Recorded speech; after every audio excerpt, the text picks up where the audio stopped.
إن الحمد لله نحمده ونستعينه ونستغفره ونعوذ بالله من شرور أنفسنا ومن سيئات أعمالنا من يهده الله فلا مضل له ومن يضلل فلا هادي له أشهد أن لا إله إلا الله وأشهد أن محمدا رسول الله أما بعد فيا أيها الناس اتقوا الله حق تقاته كما قال الله تعالى في القرآن الكريم أعوذ بالله من الشيطان الرجيم بسم الله الرحمن الرحيم يا أيها الذين آمنوا اتقوا الله حق تقاته ولا تموتن إلا وأنتم مسلمون وقال رسول الله صلى الله عليه وسلم اتق الله حيثما كنت وأتبع السيئة الحسنة تمحوها وخالق الناس بخلق حسن. Sidang Jum'ah rahimani rahimakumullah, kami selaku khatib mewasiatkan kepada para jamaah sekalian agar berusaha bertakwa kepada Allah Subhanahu wa taala, berusaha mengerjakan perintahnya dan meninggalkan larangannya. Tidak lupa juga kami berwasiat kepada para jamaah sekalian, terutama anak-anak para santri sekalian, agar mendengarkan khutbah dengan baik, tidak berbicara dan juga tidak bermain-main dengan temannya. Rasulullah sallallahu alaihi wasallam bersabda, "Idza qala li sahibika ansit." Jika kamu berkata kepada saudaramu, kepada temanmu, ansit, diamlah kamu, jangan berbicara saat khutbah. Berbicara begitu saja. Wal imamu yakhtub, sedangkan khatib berkhutbah, faqad laghawta, sungguh Jumatmu sia-sia. Oleh karena itu, agar maksimal ibadah Jumat kita pada hari ini, marilah kita bersama-sama mendengarkan agar mendapatkan rahmat dan barakah dari Allah Subhanahu wa taala.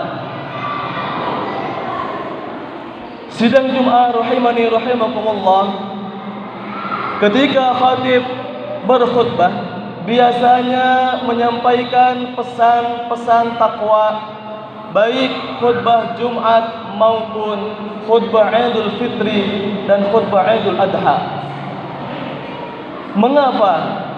Karena takwa adalah hal yang sangat penting dalam hidup kita, menentukan dunia akhirat kita, menentukan nasib kita nanti di akhirat, surga atau neraka bagi kita.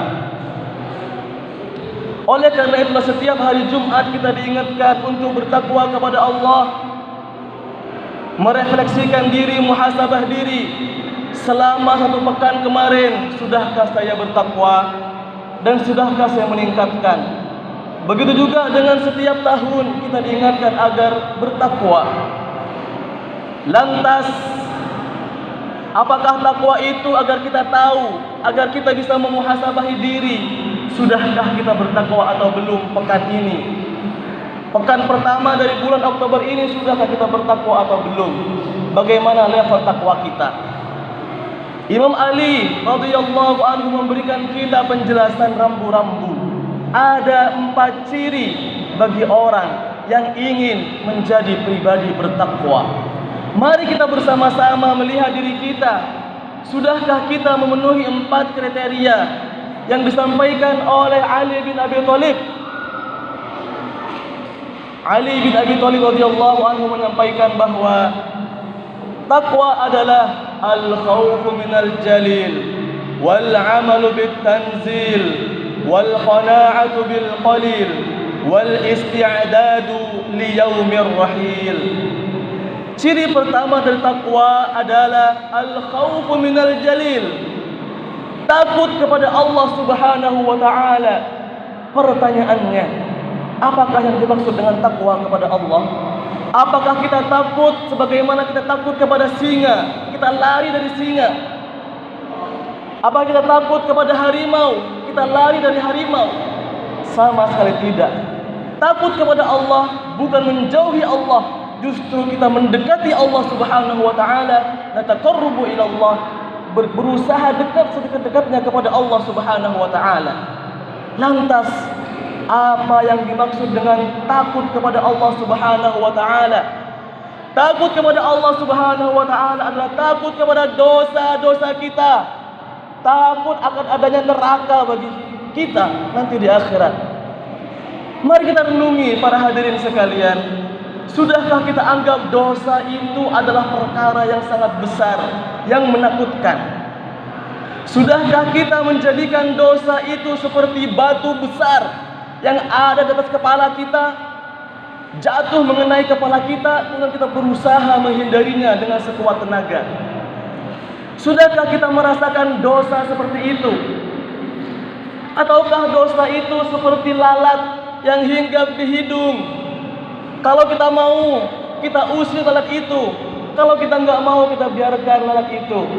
Lihatlah, kita meninggalkan sholat, kita melaksanakan maksiat, mencuri, melihat yang tidak dihalalkan, dan lain sebagainya. Apakah kita anggap itu seperti lalat yang hinggap di hidung kita? Ataukah seperti batu besar yang ada di atas rumah hendak jatuh menimpa kepala kita? Atau malah jangan-jangan ada di antara kita yang menganggap dosa itu seperti makanan, wajib baginya makan setiap hari, kalau perlu 3 kali makan sehari. Na'udzubillah min dzalik. Jangan sampai kita menjadikan dosa itu sebagai menu harian kita. Semoga Allah selamatkan kita dari anggapan seperti itu. Amin ya rabbal alamin. Para jemaah sekalian, orang yang bertakwa adalah orang yang takut kepada dosa. Kenapa? Karena akan memasukkan ke dalam neraka. Dan neraka, kata Rasulullah SAW, api neraka 70 marrah, 70 kali lipat lebih panas daripada api di dunia. Orang-orang di neraka tidak merasakan kesejukan, mereka tidak merasakan kesenangan sedikit pun. Mereka tidak ada makanan. Ada makanan la yusmin wa la yughni min ju'. Tapi makanan yang Allah berikan adalah makanan yang menjijikkan, seperti daging bangkai yang tidak mengenyangkan dan tidak menghilangkan rasa lapar. Penduduk neraka mereka haus. Mereka diberikan minuman tapi bukan air dingin, air panas, yang mana kalau air ini diminum, faqata'ahum, sekali minum ususnya langsung hancur. Begitulah gambaran minuman di neraka. Haus, malaikat haus diberikan minuman, sekali minum hancur ususnya. Haus diberikan nanah yang sangat menjijikkan, darah yang sangat bau. Itulah gambaran neraka yang sangat mengerikan. Sudahkah kita membayangkan ketika sholat, ya Allah, jauhkan dari neraka? Sudahkah kita membayangkan? Sudahkah kita beristighfar dengan sebenar-benarnya? Astaghfirullahaladzim, ya Allah, saya minta ampun dari dosa-dosa yang telah saya lakukan. Saya khawatir dosa ini mengantarkan kepada neraka, yang neraka ini siksanya sangat menyakitkan. Lihatlah diri kita, masihkah kita berani melakukan dosa? Masihkah kita tidak takut kepada Allah, tidak takut kepada dosa, tidak takut kepada neraka? Semoga Allah selamatkan kita. Amin amin ya rabbal alamin. Ali bin Abi Thalib radhiyallahu anhu melanjutkan, kriteria takwa yang kedua adalah wal amalu bitanzil, melaksanakan apa yang diturunkan oleh Allah Subhanahu wa taala, Al-Qur'an. Syahr Ramadan alladzi unzila fil Qur'an hudan linnas. Ramadan adalah bulan diturunkan kepada manusia kepada Nabi Muhammad sebagai petunjuk bagi manusia, sebagai petunjuk bagi kita. Ibaratnya sekarang Google Map bagi kita, mana yang benar dan mana yang salah, kita ikutin apa kata Al-Quran. Kalau kita misalnya tidak mengikuti apa kata Al-Quran, maka kita tidak bertakwa, kita menjadi orang yang tidak beruntung. Kita diingatkan setiap Jumat, sudahkah kita mengikuti Al-Quran? Padahal ketahuilah bahwa semua yang dimuliakan Al-Quran pasti mulia. Ramadan menjadi mulia karena Al-Quran di dalamnya. Nabi Muhammad menjadi mulia karena Al-Quran diturunkan kepada beliau. Jibril, malaikat yang paling mulia karena Al-Quran turun melalui Jibril. Dan juga malam Lailatul Qadar menjadi malam yang lebih baik dari 1000 bulan karena Al-Quran turun pada malam Lailatul Qadar. Maka kita harus berusaha dekat-dekat dengan Al-Quran, berusaha dekat-dekat dengan Al-Quran. Sebisa mungkin kita belajar, kita tilawah, kita menghafal Al-Quran. Khairukum man ta'allama al-Qur'ana wa 'allamahu. Sebaik-baik kalian adalah yang belajar dan mengajarkan Al-Quran. Cukupkah kita belajar membaca? Cukupkah kita menghafal Al-Quran 30 juz? Tidak cukup. Wal 'amalu bitanzil, melaksanakan apa yang ada dalam Al-Quran, itulah yang terbaik. Wa ma atakumur rasulu fakhuduhu. Tidak hanya Al-Quran tapi juga hadis. Karena wahyu itu merupakan hadis. Apa-apa yang Rasulullah perintahkan maka kerjakanlah. Wa ma nahakum anhu fantahu. Dan apa yang Rasulullah larang maka tinggalkanlah. Ini sesuai dengan pengertian takwa yang lain. At-taqwa adalah imtithalu awamirihi wa jitinabu nawahihi, melaksanakan perintah Allah dan meninggalkan larangan Allah. Yang pertama, takwa adalah takut kepada Allah, takut kepada dosa, takut kepada neraka. Yang kedua, takwa adalah melaksanakan apa isi Al-Quran dan hadis. Yang ketiga, wal qana'atu bil qalil, merasa qanaah, merasa cukup dengan segala apa yang Allah berikan, walaupun itu sedikit. Sedikit kita merasa cukup, banyak kita juga merasa cukup. Tidak bergeser hati kita, tidak menjadi sedih kita karena harta yang kita dapatkan hanya sedikit, atau kita tidak bergembira yang berlebihan ketika harta ada di tangan hati kita. Zuhud bukanlah mereka yang pakaian compang-camping. Dijelaskan bahwa makna zuhud adalah meletakkan harta di tangan, bukan di hati. Orang kaya apakah zuhud? Bisa. Apakah orang kaya bisa qanaah? Bisa. Dengan meletakkan di tangannya harta itu, bukan di hatinya. Oleh karena itulah orang yang bertakwa, orang yang zuhud, hatinya tidak pernah berubah. Saat bertambah uangnya, dia tidak bergembira berlebihan. Dan saat hilang hartanya, hilang sepeda motornya, hilang sepedanya, hilang mobilnya, dan lain sebagainya, tidak sampai menjadikannya menjadi pribadi yang bersedih berlama-lama. Karena kenapa? Inna lillah wa inna ilaihi raji'un. Inna lillah, kita adalah milik Allah. Tidak hanya harta kita yang milik Allah, kepala kita, tangan kita, kaki kita, darah kita, nyawa kita adalah milik Allah Subhanahu wa ta'ala. Maka jangan sampai menjadikan harta yang menjadikan kita lupa kepada Allah Subhanahu wa ta'ala. Yang ketiga, wal qana'atu bil qalil, merasa cukup, merasa qanaah dengan segala apa yang Allah berikan. Ciri pertama dari takwa adalah takut kepada Allah. Yang kedua adalah melaksanakan Al-Quran dan hadis. Dan yang ketiga adalah merasa cukup dengan pemberian Allah walaupun sedikit. Dan yang ketiga, yang keempat, yang terakhir adalah wal isti'dadu liyaumir rahil. Kita siapkan dunia ini untuk akhirat, untuk hari perpisahan. Karena hidup kita yang sebenarnya bukanlah dunia ini. Ad-dunya mata'. Memang benar ada ucapan bahwa dunia ada banyak kesenangan, tapi sebenarnya hanyalah sebentar saja. Walad daul akhir khairun lil ladzina taqun. Akhirat adalah yang lebih baik. Dan dunia adalah al-mazra'ah lil akhirah. Dunia adalah jembatan bagi kita untuk menuju akhirat.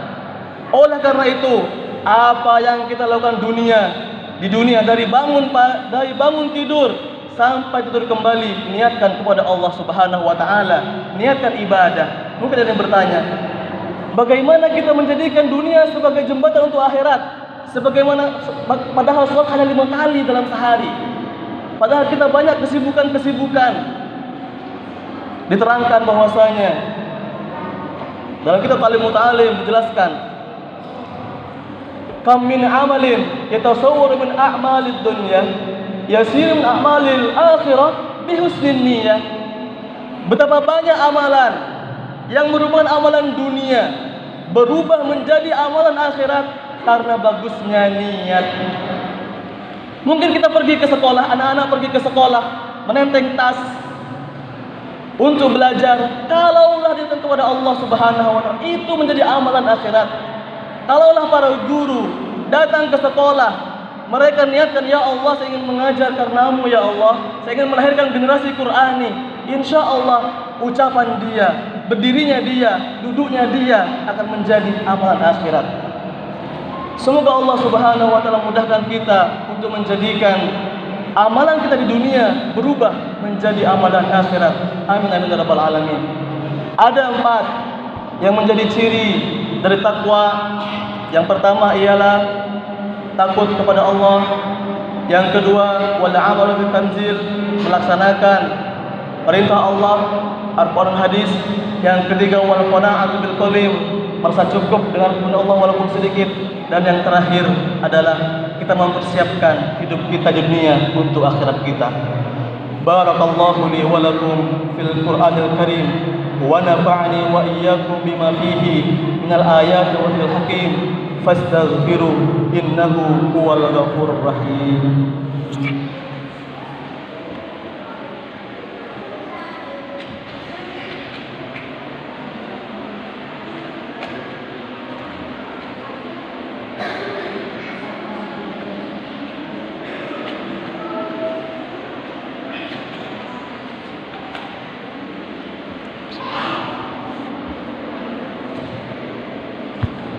Alhamdulillahi rabbil alamin wa bihi nasta'in ala umuri dunya waddin wassalatu wassalamu ala habibina Muhammadin wa ala alihi wa sahbihi ajma'in, amma ba'du. Ibadallah, usikum bitaqwallah kama qala Allah ta'ala fil Qur'anil Karim. A'udzu billahi minasy syaithanir rajim. Bismillahirrahmanirrahim. يا أيها الذين آمنوا اتقوا الله حق تقاته ولا تموتن إلا وأنتم مسلمون. إن الله وملائكته يصلون على النبي يا أيها الذين آمنوا صلوا عليه وسلموا تسليما. اللهم اغفر للمسلمين والمسلمات والمؤمنين والمؤمنات الأحياء منهم والأموات إنك سميع قريب مجيب الدعوات يا قاضي الحاجات. اللهم اغفر لنا ولوالدينا وارحمهما كما ربيانا صغارا. ربنا ظلمنا أنفسنا وإن لم تغفر لنا وترحمنا لنكونن من الخاسرين. ربنا هب لنا من أزواجنا وذرياتنا قرة أعين واجعلنا للمتقين إماما. اللهم إنا نسألك سلامة في الدين وعافية في الجسد وزيادة في العلم وبركة في الرزق وتوبة قبل الموت ورحمة عند الموت ومغفرة بعد الموت. اللهم هون علينا في سكرات الموت والنجاة من النار والعفو عند الحساب. ربنا آتنا في الدنيا حسنة وفي الآخرة حسنة وقنا عذاب النار وقنا عذاب النار وقنا عذاب النار والحمد لله رب العالمين. عباد الله، إن الله يأمركم بالعدل والإحسان وإيتاء ذي القربى وينهى عن الفحشاء والمنكر والبغي يعظكم لعلكم تذكرون ولذكر الله أكبر. أقم الصلاة.